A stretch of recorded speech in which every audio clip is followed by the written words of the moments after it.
What is the story behind Toastmasters? No man knows it better than its founder, Dr. Ralph C. Smedley. Dr. Smedley. Toastmasters grew out of an effort to meet the needs of a group of men in Bloomington, Illinois, more than half a century ago. In those days, I was a YMCA secretary. Many of the men with whom I was associated in that work needed help in talking and in meeting other people. They had ideas, but they did not know how to express them.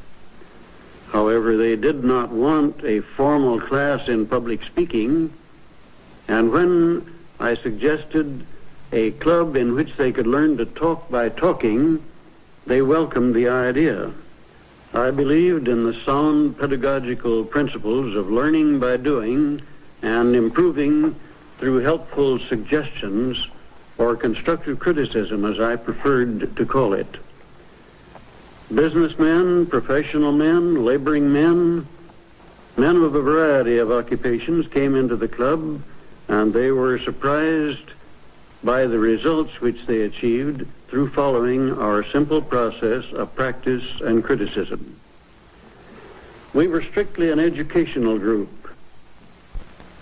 We avoided the atmosphere of the classroom, and we learned in moments of enjoyment.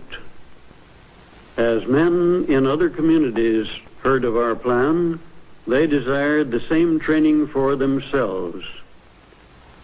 It is gratifying, as I look back over our development through the years, to know that the growth has been the result of the desire of men to improve themselves in speech and in communication with other people.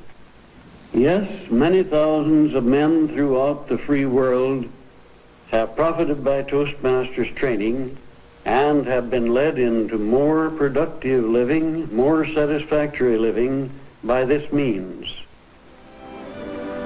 I hope to see many thousands more given the advantage of this training in the years to come.